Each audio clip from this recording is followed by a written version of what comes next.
Hello and welcome to the Eli Show podcast. Here with this special guest, one of the best racers in the Southeast. Welcome, Barrick McDowell. What's up, guys?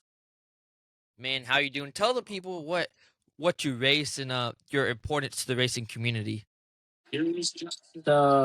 So I'm probably not too important to the racing community, but I drive a limited late model. Travel a good bit doing it. So a lot of fun. Been doing it for 16 years now. So you're a student at Clemson, but you are a well-known South Carolina fan. What is, being a Clemson student and having that, the campus feeling in the classes at Clemson? Absolutely. Clemson's a great college, probably the best college in the state as far as academics go. But as sports teams, not where it's at currently. We got a lot of player stealing going on. Just not a high or a peak for Clemson athletics right now. But I think maybe next year Dabo's gonna get everything back going, and baseball's not looking too bad right now. And if I'm not mistaken, I think the men's basketball team's up on North Carolina right now, 30-27. Man, that's crazy. We've never really been great in basketball. We've been one of those, middle teams, but we couldn't make a run in March Madness this year. Started off good, but a little shaky the past few weeks. But tell us, what major things have you done in your races? So yeah, some major things that I've done in the racing world is when I raced go karts. We won two national championships and a bunch of other types of championships and all that good stuff. And the race car, haven't really done too terribly much. Won a couple rookie of the years and a track championship here or there. But yeah, it's a lot of fun. Not too many people get to say they're a race car driver, so being able to do it, I'm extremely blessed to be able to do that. Yeah, I barely can drive a regular car because I'm 15 now. But yeah, probably being behind one of those wheels would not be very good to me, hitting the wall a lot. But we'll see if I can get behind the wheel maybe one day. But I heard you doing some intramurals. How's your team looking? Yeah, we were looking pretty sharp. Had to call a couple free agents last minute. We had some had some sick people on our team. Went to the portal and picked some up very quickly right there at the end. Ended up winning in 6-9. So it is pretty remarkable for the tournament win. Team's not looking too bad. Defense could work on the defense a little bit, but other than that, offensively, I think we were pretty solid tonight. Are you like the head coach or head manager of your intramural team? See, I'm actually not tonight. I was just the pitcher and the 7 hole kicker. So 2 for 3 with 3 RBIs. So not terrible. Not a terrible stat line. Yeah, not a terrible stat line at all. And we were talking this weekend, a big weekend at the church. But you said, "quote the peak of your prime." Do you feel that way, or do you feel like you have a lot more to come? I feel like I'm at the start of this peak career that I've got going on. I there for a while I thought I was coming up to retirement, but got in a couple wrestling matches at some edge retreats, ended up with a new knee, did some rehab there, and we're feeling fantastic right now. So I think only good things to come here. Could be some big things. Yeah, and you're really being a leader with with the sixth grade boys. Bringing them up. They didn't look terrible this weekend in some games we played at church. How are you really on the everyday Wednesday helping them get better athletes? Yeah, it starts with the training. Make sure the boys are eating really good every Wednesday night. We've had some pizza and some pastas and a lot of Chick-fil-A and chicken wings on Wednesday nights. Starting off with the nutritional side of it and getting them, we're a little small right now, but getting them big, getting them to their prime. We've got a lot of great athletes in the sixth grade boys. We're just real young, just a real young team. So super pumped to build and develop them into some real Christ follower athletes, and not only have the athletic ability on their side, but having the power of Jesus on their side is where it's really going to be at. So just working on them with that, I think it's gonna be a really good group. The seventh grade boys had a little sweep this weekend at the edge retreat. So a wise man once said it's for the sixth grade boys, it's an uphill battle, you know. Yeah, I really do think it's uphill battle. I would like to say that we also won two of the three events. Us eighth and ninth grade boys, sixth graders. I don't think they made the podium in you know what they did, but they tried their hardest, like you've taught them to be. And yeah, you definitely give them. You've had some times, up high, down low. It's always uphill battle with you. Hunter Chitwood might say, calling you weak. What's your message to him? Well, I agree. I think Hunter Chitwood is, he's one of my biggest fans, and I admire Hunter. He's a great kid. But if I'm not mistaken, I'm 1-0 against Hunter Chitwood. I wrestled him on one leg with a torn ACL in the water because he was a little nervous to wrestle me outside on the land, which is it's a fair assessment. He's a little small, you know. He really needs to come to some sixth grade boy dinners to get a little bigger. We could definitely put some meat on those bones, but yeah, love Hunter Chitwood. He's a great guy, great kid. Yeah, I think with a couple more years of training, I think he can be there. I really do. As a fellow racer that you are, do you watch any NASCAR and what's happening with these past three races? A sweep in all three of the first races.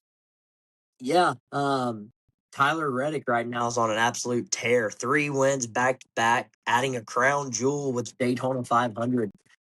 Pretty incredible stat. If I'm not mistaken, I read an article the other day. It's the first time it's ever been done in NASCAR history, winning the first 3 races back to back like that. So, pretty incredible what 23 racing group over there with Michael Jordan and Denny Hamlin's got 2311, excuse me, got going on over there. Kind of feel sorry for Bubba Wallace. And just not hasn't had the car that Tyler Reddick's had, but that's okay because Tyler Reddick's on fire right now. Why put out a fire when it's spreading like that, you know? Yeah, and I think the NASCAR. I'm not completely sure, but they're doing a new point system for the playoffs. Yeah, Bubba Wallace is actually, I think, second in the points, just always falling behind his teammate right there. But if you're Michael Jordan, you're happy. He's not out in the world as much as he used to be with his basketball, but he's at those races celebrating, getting more rings on his fingers than he can ever fit. Yeah, absolutely. Somebody's always got to live in the shadow of greatness. And unfortunately for Bubba Wallace, right now it's kind of where he's at. He's just having to live in the shadows of 2311 racing right now, but all dynasties fall. So I'm anxious to see when Tyler Reddick starts to fall off, but he's hot right now. So while the getting's good, keep getting, you know. I know you're a big racing fan, but how about March Madness in college basketball? Up and down season for Clemson, like we said, some crazy teams going up and down. Do you have a favorite, upset in this March Madness, or just watching it? You know, I I'm a big fan of March Madness, but not a big fan of basketball. So always some good upsets coming in through there. I'm a I think I'm riding with Michigan right now. Michigan looks really, really good. So they're hot. So they could got too hot early, kind of like Clemson did. Clemson got really hot there early on, was looking really sharp, and not looking too good here in the last couple weeks. They did have the upset win against Louisville, but other than that, didn't have much going on um, in the Clemson basketball world. But yeah, March Madness, great time, a lot of fun watching. So I think it'll be a good March Madness this year. Look for some good upsets. Yeah, I'm really looking at Vanderbilt. I was watching the Vanderbilt Tennessee game. They, of course, lost that one, but I think Vanderbilt's one of those teams that, in any true sport, they could be an upset, especially in football this year. With what's his name, their quarterback Mendoza. But Basketball, I think they might sneakily get in March Madness and do a little bit of a run. I just like to watch Madness for the fun of things, to sit back and really not care because Clemson basketball is guaranteed to lose in the first or second round, which is just normal now for any really Clemson sport, except for your intramural team. Yeah, the Furry Oysters right now might be one of the hottest teams in Clemson right now. We're pretty hot. Our first 3 years of flag football, we started out 0-9, and then it was just a switch flipped in our heads, and then we went 2-2, closing out, winning the ended up winning it all overall, beat the number one team with a huge upset with a last little fourth down, 4th and 10 conversion to get the job done in the fourth quarter. So it was pretty good. But yeah, I think there's a lot of teams right now that could do a lot. Looking at the top 25 right now, I think it's anybody's race. I think Vanderbilt, they look really good with they're just a climbing program right now. Just a lot of momentum on their side in a lot of different areas in sports world. So yeah, I think a lot of upsets could happen. Yeah, my brother Trevor, who's in your sixth grade group, he usually picks the March Madness based off the mascot. As a veterinarian, do you disagree or agree with picking based off of the mascots? Wow, what a good question. I think there's a lot of pros and cons in that. There's some strong mascots out there. It's kind of hard to pick against a tiger with a gamecock, but that's just an inevitable loss by the Gamecocks right there. So I think there's a lot of pros and cons right here. Like you've got the Gonzaga Bulldogs right here facing Kansas, and with the bird mascot from Kansas, like inevitably that's a loss. So I think there's some good and bad right there. So I'm sure Trevor's a brilliantly intelligent guy. Actually, he claims to be one of the most athletic and smartest tanners. Um, and so I don't disagree with that statement. So I think he might be onto something. He sees something in the world that we don't. So great stuff from the young man. Yeah, I disagree with you. I mean, I'll just will say show him the highlights for his catching skills. It's mostly not highlights but pass balls. No offense to Trevor, of course. I think I'm one of the top better athletes. I'm one of the, I wrote a book, have this podcast, two sport athlete. I used to win back in my rec ball days, championship after championship after championship, which I'll point out Trevor's won like two championships in rec ball. I bet I have 10 trophies behind me just from winning rec ball. But Luke, on the other hand, he got to keep to that submarine, which I don't like it. It just leaves the ball right in the middle.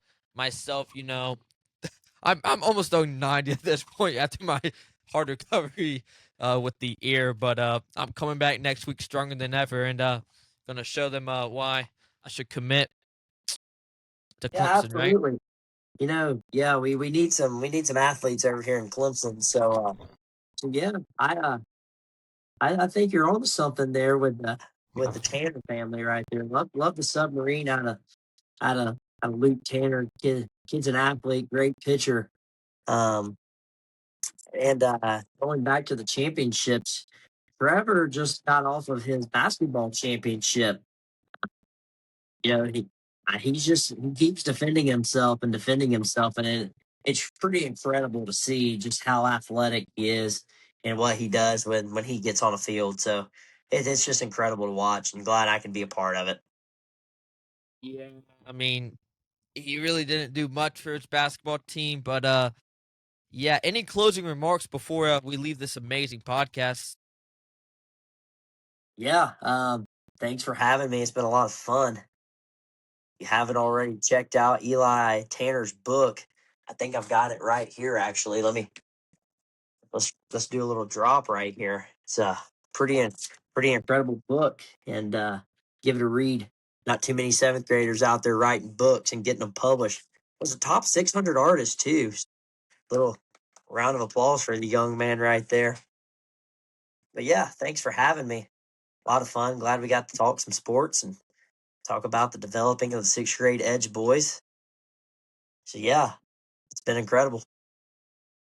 Thanks for being with me. Stay safe out there, and nice seeing you. Win some more races. Goodbye. That's right.